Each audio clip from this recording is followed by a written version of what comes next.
우리가 지난주에 이제 바울이 로마에 도착해서 이제 사도행전이 끝났죠. 이제 사도행전의 그 마지막 말씀이 뭐였습니까? 사도행전 마지막 28장 31절 보십시오. 하나님의 나라를 전파하며 주 예수 그리스도에 관한 모든 것을 담대하게 거침없이 가르치더라.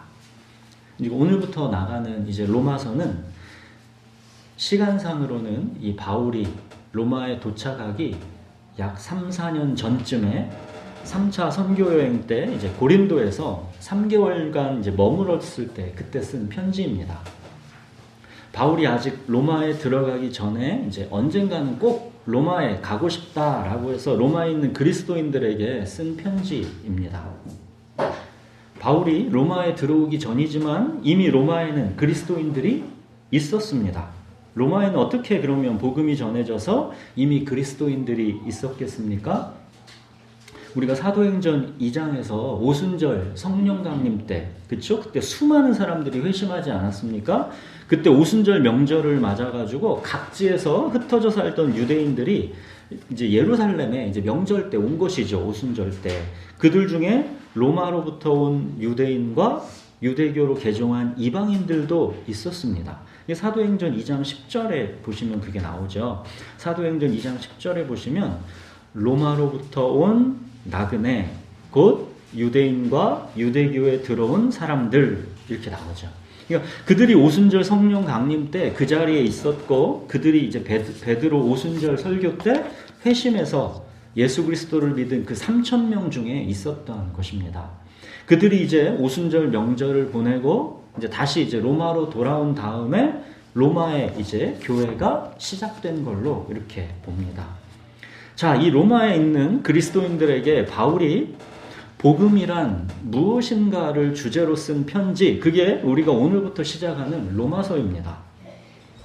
여러분, 바울이 왜 이미 복음을 들어 예수를 믿고 있는 사람들에게 복음이 무엇인가를 주제로 편지를 썼겠습니까?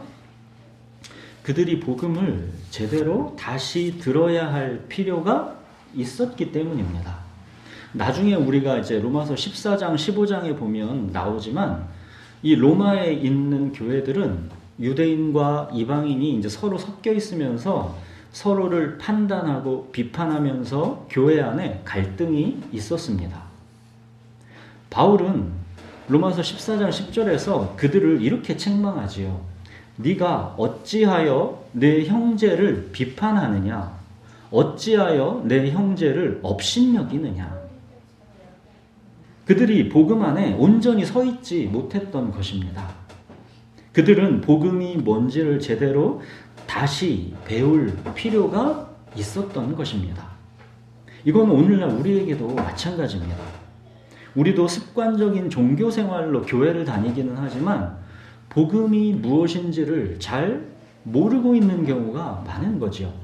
구원의 감격도 없고 여전히 자기가 주인된 삶을 살아가면서 과연 복음이 뭔지를 전혀 모르고 있는 것입니다. 교회에서조차도 여전히 자기를 주장하는 교만이 거리낌 없이 나오는 경우가 많은 것이죠. 우리도 로마서를 통해서 복음을 제대로 다시 들어야 할 필요가 있는 것이죠. 자, 이제 복음이란 무언가가 이게 주제인 로마서로 우리가 들어가 보겠습니다. 우리가 오늘 본문은 로마서 1장 1절에서 4절까지입니다. 번갈아 읽겠습니다. 로마서 1장 1절부터 4절까지입니다. 예수 그리스도의 종 바울은 사도로 부르심을 받아 하나님의 복음을 위하여 택정함을 입었으니 이 복음은 하나님의 선지자들을 통하여 그의 아들에 관하여 성경에 미리 약속하신 것이라. 그의 아들에 관하여 말하면 육신으로는 다윗의 혈통에서 나셨고 성결의 영으로는 죽은 자들 가운데서 부활하사 능력으로 하나님의 아들로 선포되었으니 곧 우리 주 예수 그리스도시나라. 자, 로마서의 주제가 이 복음이란 무엇인가 라고 했죠. 그리고 로마서 시작부터 보십시오. 1절, 2절에서 지금 복음이라는 말이 계속 나오죠. 우선 이 복음이라는 단어를 우리가 알고 갈 필요가 있습니다. 이 복음, 이 헬라어로 유앙겔리온 많이 들어보셨을 거예요. 유앙겔리온, 이게 복음입니다. 좋은 소식, 복된 소식이라는 이 단어는 당시 그리스도인들이 처음 사용한 단어가 아닙니다. 이건 기독교의 용어가 아니었죠. 이 복음이라는 이 단어는 로마 제국의 단어인데 이걸 기독교가 갖다 쓴 겁니다. 로마 제국에서는 그럼 이 단어 유앙겔리온, 이 복된 소식이라는 단어를 그러면 그들은 어떻게 사용했을까요?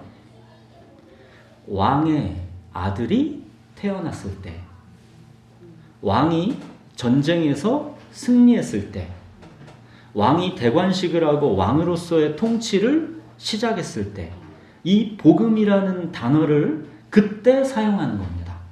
왕의 탄생, 왕의 승리, 왕의 등극, 이거를 전령들이 온 로마 제국에 다니면서 전파하는 좋은 소식, 이게 유앙겔리온 복음이었습니다. 바로 이 로마 제국의 복음이라는 단어를 기독교에서 이제는 새로운 왕이신 예수 그리스도의 탄생, 승리, 왕의 등극, 여기에 이 복음이라는 단어를 사용하는 것입니다. 즉, 이 땅에 오신 우리의 왕, 하나님의 아들 예수 그리스도가 바로 복된 소식, 하나님이 우리에게 주신 하나님의 복음이다라는 것이죠. 로마 제국의 로마 황제, 이 복음과 하나님 나라의 주 예수 그리스도 이 복음, 이게 뚜렷하게 대조되고 있는 것입니다. 복음이라는 이 같은 단어가 로마 제국과 하나님 나라에서 이렇게 이제 각각 사용되면서 이제 그렇다면 자, 뭐가 진짜 복음이냐라는 질문이 이제 나오게 되는 것이죠. 누가 진짜 왕이냐는 것입니다. 로마 황제가 온 땅의 왕이냐, 아니면 하나님의 아들이신 주 예수 그리스도께서 온 땅과 하늘의 왕이냐, 이 갈등 구조가 로마 제국에서 이제 시작된 것입니다. 로마 제국에서 313년에 밀라노 칙령이 선포되기까지 약 250년간의 기독교 박해 때 수많은 그리스도인들이 로마 황제가 복음이 아니라 주 예수 그리스도가 복음이다라고 증언했기 때문에 죽었습니다. 복된 소식, 복음 때문에 죽었습니다. 복된 소식인데 그 복음 때문에 그들은 죽었습니다. 그렇게 죽어갔더라도 오직 주 예수 그리스도만이 복음입니다. 여러분, 복음은 그런 것입니다. 자, 이제 1절부터 보십시오. 바울은 로마 그리스도인들에게 이제 자기를 이렇게 소개합니다. 1절, 예수 그리스도의 종 바울은 사도로 부르심을 받아 하나님의 복음을 위하여 택정함을 입었으니, 바울은 복음을 위해서 하나님께 택정함을 입었다라고 자기의 정체성을 선언하죠. 우선 이 택정함이라는 단어에 대해서 우리가 잠깐 살펴보겠습니다. 이거는 하나님께서 창세전에 우리를 택하셨다 할 때의 그 택하심과는 다른 뜻입니다. 다른 단어입니다. 이 헬라의 원어로 이게 아폴리조라는 단어인데, 이 택정함이라는 거는 그 뜻은 뭐냐면 분리하다, 제한하다, 제외하다, 떼어내다, 내쫓다, 출교하다, 추방하다, 따로 임명하다, 이런 뜻입니다. 그러니까 바울이 복음을 위하여 택정함을 입었다라는 뜻은 복음 외의 모든 다른 삶의 목적으로부터 제한되고 제외되고 내쫓기고 추방되고 완전히 분리돼서 따로 구별되었다라는 의미입니다. 바울은 하나님께서 정하신 그 목적, 이 복음 외에는 다른 목적으로 그 인생이 쓰여지지를 않는다는 뜻입니다. 바울의 모든 삶은 오직 부름받은 이 목적, 복음에 사로잡혀 있다라는 겁니다. 바울의 삶은 복음 이외에 자기의 목적, 자기의 계획, 자기의 꿈, 자기의 행복, 자아실현, 그런 거에서 추방돼서 완전히 분리돼서 따로 구별되었다라는 것입니다. 그렇기 때문에 바울은 복음을 증언하려 함을 마치려 하면은 뭐래요? 자기 생명조차도 조금도 귀하게 여기지 않고 평생을 이 표대를 향해 달려간 것입니다. 복음을 위해 택정함을 입었기 때문입니다. 이게 바로 택정함의 의미입니다. 바울은 이렇게 자기가 하나님께 복음을 위해서 택정함을 입었다 하면서 2절에서 이제 복음을 뭐라 합니까?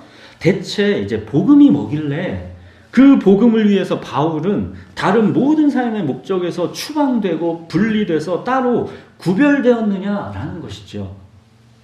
복음이 대체 뭐길래 바울뿐만 아니라 수많은 사람들이 복된 소식이라는 이 복음 때문에 죽은 것입니까? 2절 보십시오. 이 복음은 하나님이 선지자들을 통하여 그의 아들에 관하여 성경에 미리 약속하신 것이다. 십자가에서 죽으시고 부활하신 그 예수가 바로 하나님께서 성경에서 미리 약속하신 그리스도이시고 하나님의 아들이시다라는 것. 이건 우리가 사도행전에서 베드로의 설교, 스데반의 설교, 바울의 설교 이런 거에서 수도 없이 많이 들었죠. 그리고 우리가 예전에 한 2년간 구약 이야기를 살펴보면서도 구약 성경이 오직 한 분 예수 그리스도를 가리키고 있다는 것을 보았었죠. 구약 성경이 사실상 전부 예수 그리스도를 가리키고 있지만, 자, 우리가 중요한 몇 군데만 다시 복습해 보겠습니다. 창세기 3장 15절에 이제 복음이 처음 나오죠. 창세기 3장 15절에 보면 여자의 후손은 내 머리를 상하게 할 것이요 너는 그의 발꿈치를 상하게 할 것이니라. 하나님께서 아담을 유혹한 뱀의 머리를 장차 여자의 후손이 상하게 할 것이다 말씀하셨는데, 여기 창세기의 여자의 후손이 누굽니까? 이게 성육신하여 동정녀 마리아에게 나셔서 이 땅에 오신 하나님의 아들 예수 그리스도이시죠. 너는 그의 발꿈치를 상하게 할 것이다. 이게 뭡니까? 이거는 예수 그리스도의 십자가 죽음을 말씀하시는 거죠. 마귀가 예수님을 상하게 하려고 덜썩 삼켰는데 예수님이 부활하심으로써 마귀의 머리를 터뜨려 버리신 겁니다. 예수님이 자신의 죽음을 통해서 죽음의 세력을 잡은 자 마귀의 머리를 깨부수신 것이고 우리를 마귀의 권세, 즉 죄와 죽음에서 건져내신 것입니다. 또 창세기 22장 17절에서 아브라함 얘기에서는 무슨 말이 나옵니까? 내가 내게 큰 복을 주고 내 씨가 크게 번성해서 하늘의 별과 같고 바닷가의 모래와 같게 하리니 내 씨가 그 대적의 성문을 차지하리라. 내 씨, 아브라함의 자손, 그가 누굽니까? 아브라함의 자손으로 오신 예수 그리스도이시죠. 바로 그 예수께서 대적의 성문을 차지하리라. 즉 사탄의 권세, 이 죄와 죽음의 권세를 멸하실 것이다 라는 말씀입니다. 또 다윗 언약인 사무엘하 7장 16절에 보시면 다윗에게 내 집과 내 나라가 내 앞에서 영원히 보존되고 내 왕위가 영원히 견고하리라 그러셨습니다. 다윗 왕조는 불과 500년도 못 가서 바벨론에게 멸망해서 사실상 이 다윗의 왕조는 끊겼지요. 그렇다면 네 왕위가 영원히 견고하리라 하신 거는 뭘 말하는 겁니까? 다윗의 자손으로 오신 만왕의 왕 예수 그리스도를 말씀하시는 겁니다. 이처럼 구약 성경은 하나님의 아들에 관해서 미리 약속하신 내용으로 가득합니다.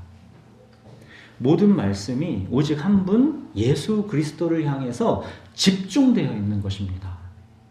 여러분, 하나님이 선지자들을 통해서 그의 아들에 관하여 구약 성경에 미리 약속하신 그 핵심이 뭡니까? 그게 바로 복음의 실체인 예수 그리스도의 십자가 구속입니다. 구속 또는 속량, 이 말은 우리 죄를 담당하시고 죄와 죽음의 권세에서 풀어내 주셨다라는 의미입니다. 그게 구속, 속량입니다. 이사야 53장 5절 6절에서 그러죠. 그가 찔림은 우리의 허물 때문이요 그가 상함은 우리의 죄악 때문이라. 그가 징계를 받음으로 우리는 평화를 누리고 그가 채찍에 맞음으로 우리는 나음을 받았도다. 우리는 다 양 같아서 그릇 행하여 각기 제 길로 갔거늘 여호와께서는 우리 모두의 죄악을 그에게 담당시키셨도다. 우리는 다 양 같아서 그릇 행하여 각기 제 길로 갔거늘. 이 구약의 이스라엘의 역사는 바로 이것을 입증하는 것이죠. 만물보다 심히 거짓되고 부패한 것이 사람의 마음이라는 것.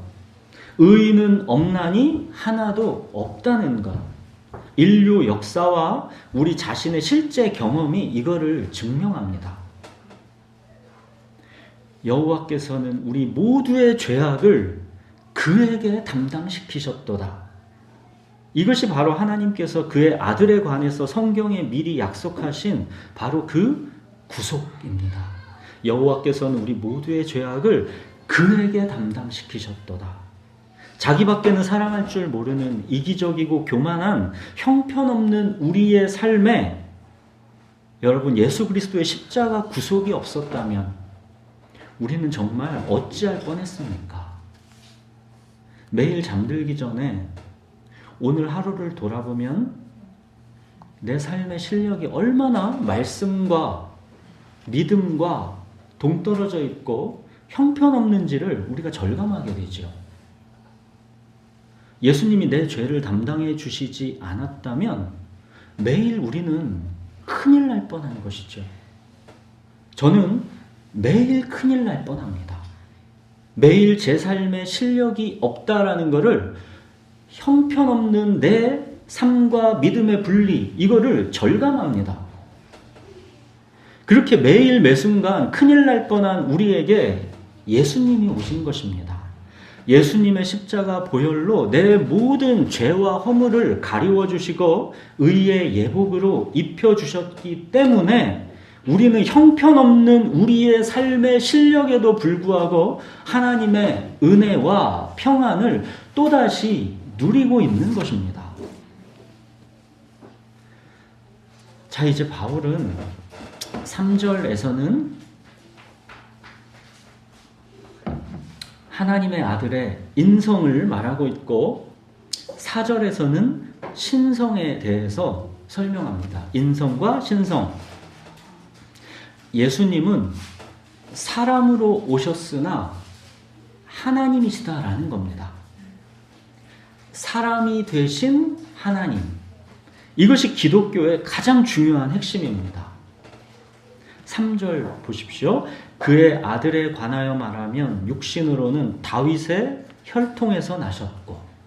그러니까 때가 참에 하나님의 아들이신 예수께서 성경의 약속대로 이 다윗의 자손 사람으로 이 땅에 오셨다는 겁니다.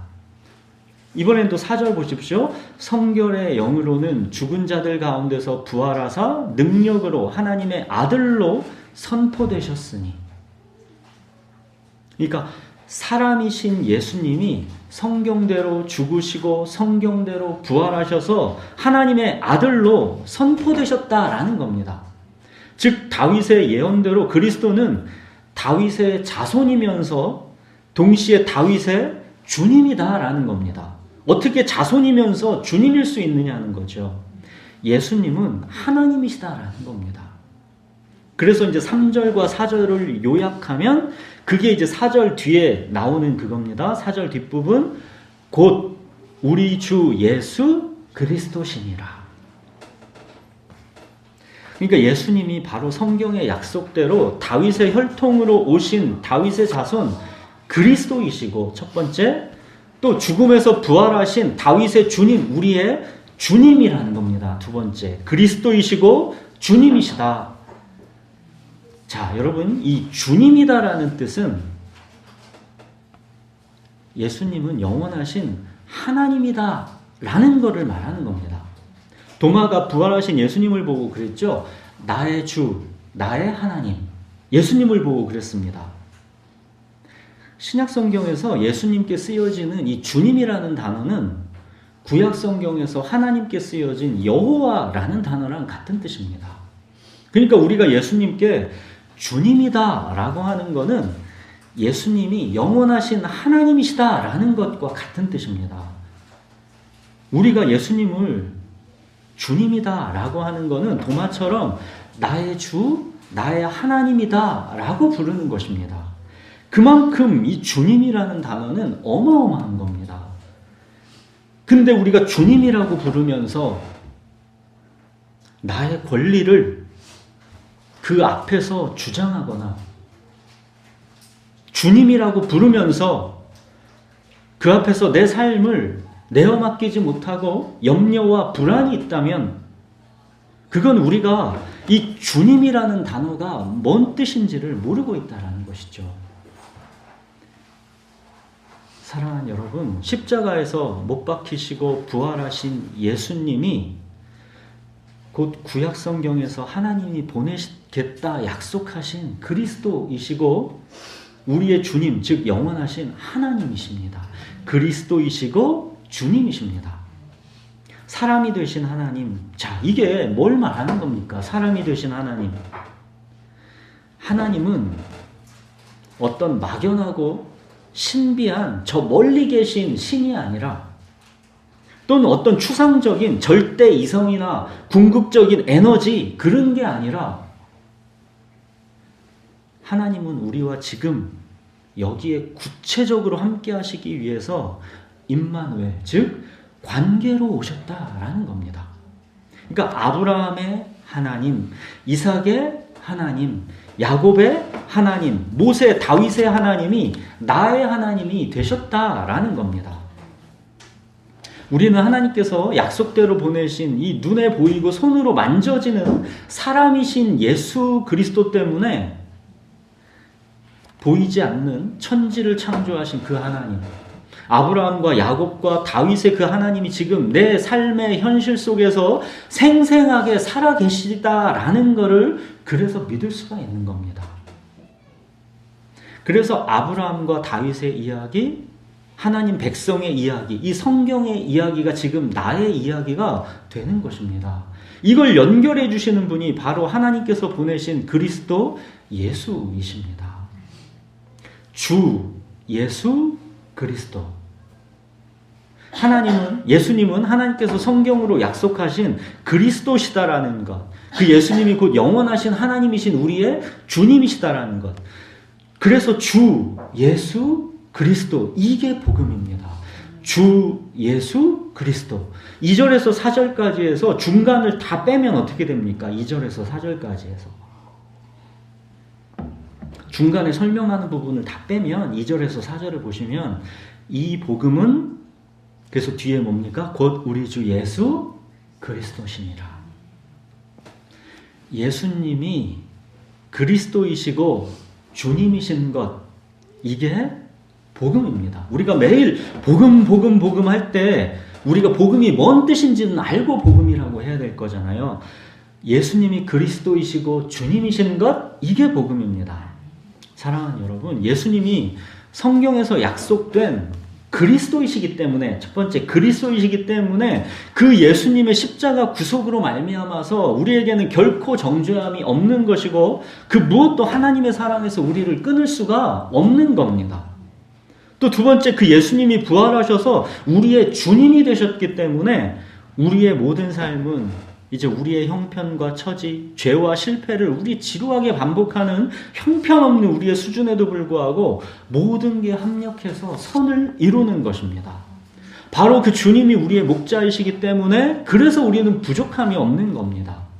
내 죄와 연약함 때문에 또는 하나님의 주권적 목적으로 우리를 비록 사망의 이 어둡고 음침한 골짜기로 내몰리는 것 같은 그런 순간에도 전능하신 우리 주님께서 함께 하시고 우리를 인도하시고 거기에서 건져내시기 때문에 그래서 우리에게는 부족함이 없는 것입니다.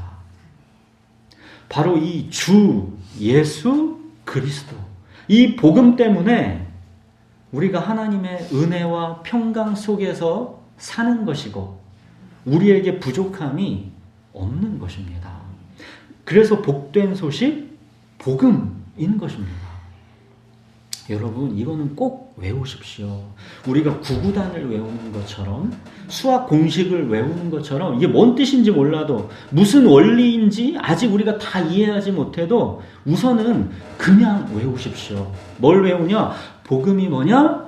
주 예수 그리스도. 이게 복음입니다.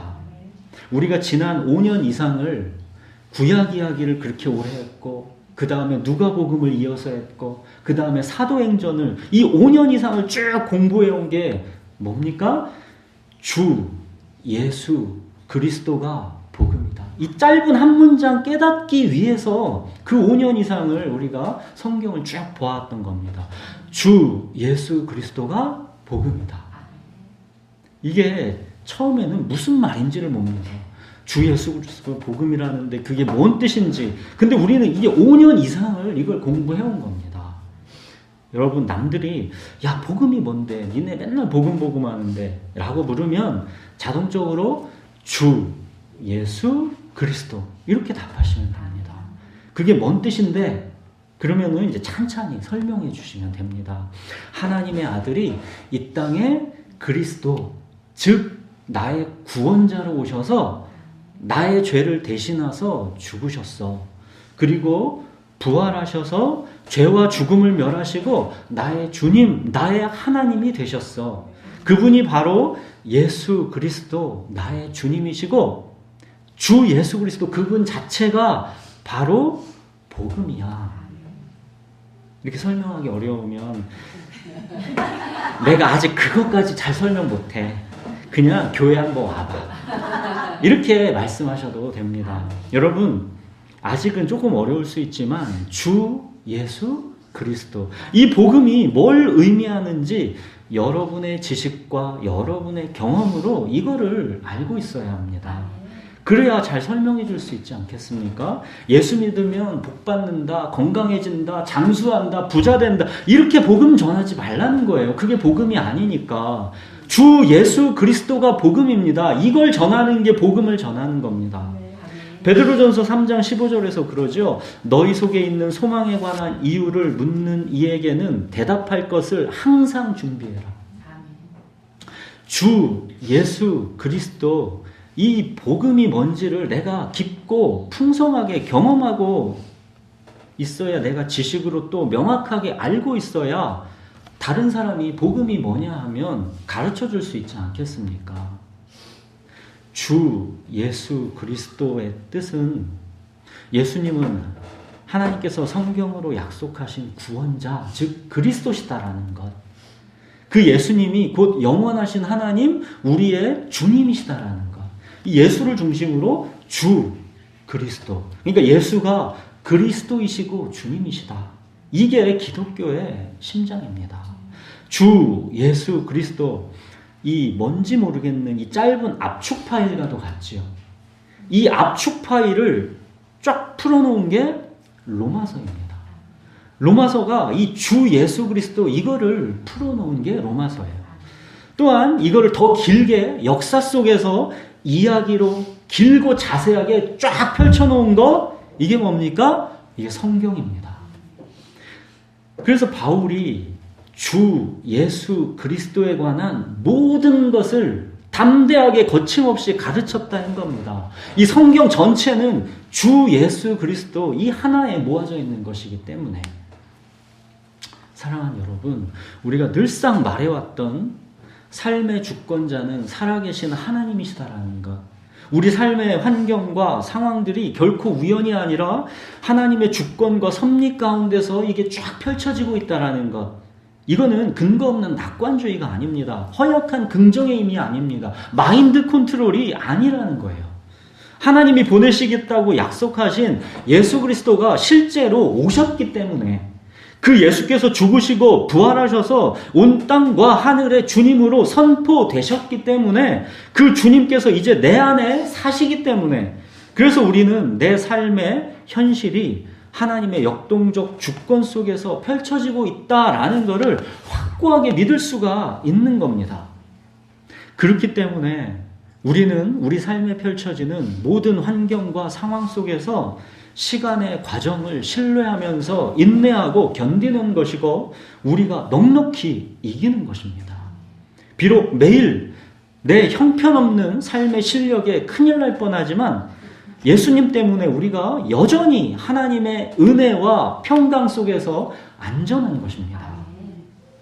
그래서 주 예수 그리스도가 복된 소식, 하나님의 복음인 것입니다. 예수 그리스도가 우리의 주님이신 것, 주 예수 그리스도, 이게 복된 소식, 하나님의 복음입니다. 그래서 예수님이 죽으시고 부활하신 목적을 나중에 로마서에서 뭐라고 합니까? 죽으시고 부활하신 목적을 뭐래요? 주가 되려 하심이다, 그러는 겁니다. 로마서 14장 8절 9절에서 그러죠. 우리가 살아도 주를 위하여 살고 죽어도 주를 위하여 죽나니 그러므로 사나 죽으나 우리가 주의 것이로다. 이를 위하여 그리스도께서 죽었다가 다시 살아나셨으니 곧 죽은 자와 산 자의 주가 되려 하심이라. 사랑하는 여러분, 복음의 실체를 체험한 사람만이 주가 되려 하심, 이 로드십을 수고하고 무거운 짐이 아니라 하나님의 은혜와 평강으로 누리게 되는 것입니다.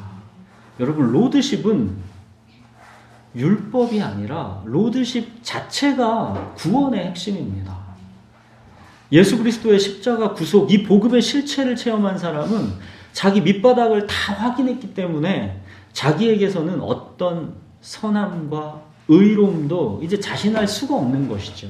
반대로 어떤 죄책감과 후회에도 예민하게 갇혀있지 않게 됩니다. 오직 목자이신 우리 주 예수 그리스도만을 바라보고 따라가게 되는 것입니다.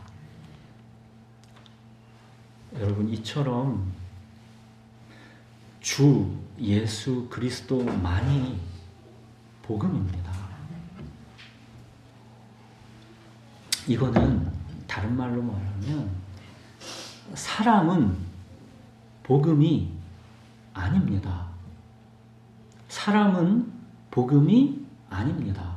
부모, 자식, 남편, 아내, 형제, 자매, 친구와 이웃, 사람은 우리에게 참으로 귀하고 소중하지만 사람이 복음은 아닙니다. 사람에게 어떤 기대도 하지 마십시오. 사람에게 어떤 소망도 두지 마십시오. 사람은 그냥 불쌍히 여겨야 할 이기적인 죄인일 뿐입니다. 스스로 자기 자신을 보면 이게 너무 분명하지 않습니까? 불쌍히 여기는 거 말고 다른 무엇을 우리가 사람에게서 기대하면 어떻게 됩니까? 미움과 실망과 원망과 분노가 생깁니다. 그냥 서로를 모든 순간 불쌍히 여기십시오. 다른 사람은 몰라도 그래도 당신은 나한테 그러면 안 되는 거 아니야? 사람에게 이런 말도 안 되는 기대를 품지 마십시오. 내가 너한테 해준 게 얼마인데 네가 나한테 그럴 수 있어. 우리가 자식 막 키울 때 그럴 수 있잖아요. 절대 그러시면 안 됩니다. 사람의 모든 사랑과 선함과 의로움이라는 것은 그냥 더러운 옷에 불과합니다. 사람의 사랑은 금세 자아충만, 소유욕, 이렇게 이기적인 죄악으로 금세 오염되고 변질됩니다. 여러분, 사람은 결코 복된 소식, 복음일 수 없습니다. 사람을 바라보고 기대하지 마십시오. 사람은 복음이 아닙니다. 사람은 불쌍히 여기는 것만이 답입니다.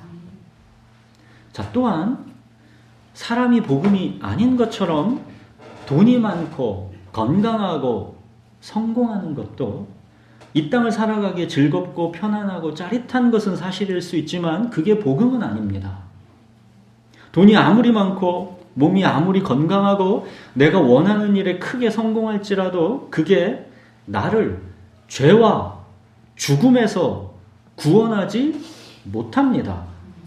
잠시 잠깐의 육체의 만족과 즐거움을 나에게 줄 수 있지만 하나님의 은혜 속에서 살아가는 이 깊은 만족과 평안과 안식을 주지는 못합니다. 더러 많은 사람들이 이렇게 생각할 수 있을 겁니다. 복음도 갖고 돈과 건강과 성공도 더불어 가지면 좋지 않을까? 물론 좋지요. 그럴 수 있습니다.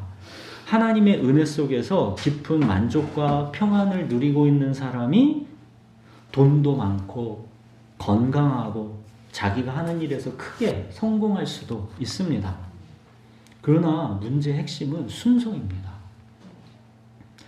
내 마음이 이미 세상의 것들을 애착하고 욕심을 내는 부유한 상태에서는 결코 이 하나님의 복음이 들리지를 않습니다. 그래서 돈과 건강과 성공은 나의 영적 가난과 비참함을 못 보게 하기 때문에 오히려 그래서 독이 되는 경우가 훨씬 많습니다. 예수님이 부유한 라오디게아 교회를 이렇게 책망하셨죠. 네가 말하기를 나는 부자라 부요하여 부족한 것이 없다 하나 내 곤고한 것과 가련한 것과 가난한 것과 눈먼 것과 벌거벗은 것을 알지 못하는도다. 이게 부자교회 라오디게아 교회를 책망하신 거였죠. 여러분 라오디게아 교회가 주여 주여 안 했겠습니까? 모여서 예배하고 찬송하지 않았겠습니까?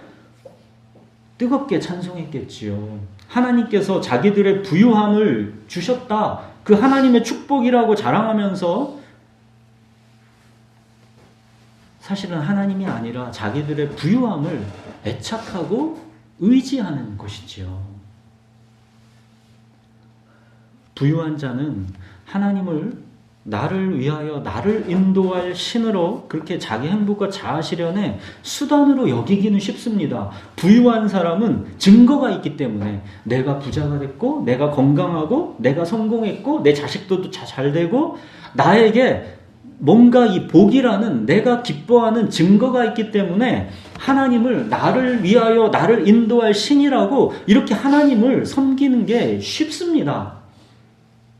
주 예수 그리스도 이 하나님의 복음은 근데 마음에 깊이 들려지지를 않습니다. 복음이 왜 필요한지를 알 수가 없습니다. 주 예수 그리스도 이 하나님의 복음은 가난한 자, 병든 자, 죄인에게 들립니다. 건강한 자에게는 의원이 쓸데가 없는 것입니다.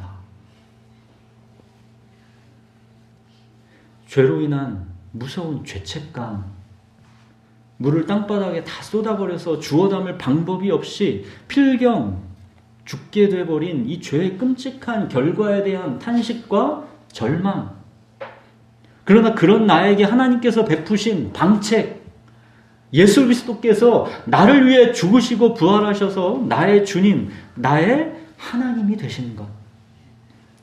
주 예수 그리스도 이 복음 앞에 우리가 서게 되면 이 세상에 이 육체의 만족과 이생의 자랑을 추구하던 내 욕망이 철저하게 끊어내 버려지게 되는 겁니다. 이거는 내 의지로 어떤 내 율법에 의한 내 어떤 헌신으로 이렇게 끊어내지는 게 아닙니다. 우리가 예수 그리스도 이 복음을 만나야 그 복음 앞에서 내 만족과 이생의 자랑이라는 내 욕망이 철저하게 그 앞에서 그냥 끊어내 버려지는 겁니다. 도저히 부인할 수 없던 자기 장당성, 자기 연민, 자기 주장, 온통이 자기가 아무리 부인하려고 해도 부인할 수 없었던 그 자기가 그때 이제 저절로 이제 부인되게 되는 것입니다.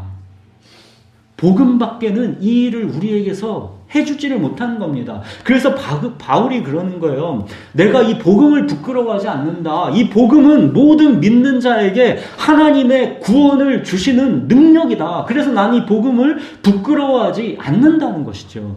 이 복음만이 우리를 자유케 하는 것입니다.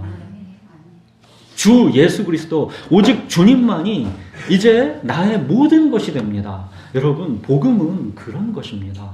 그렇기 때문에 우리가 다시 복음을 들어야 하는 것이고 다시 복음 앞에 서야 하는 것입니다. 사랑하는 여러분, 오직 우리 주 예수 그리스도만이 복음입니다. 주 예수 그리스도에 관한 모든 것, 이 복음을 담대하게 거침없이 배우고 가르치기를 힘쓰십시오. 우리 기도하겠습니다.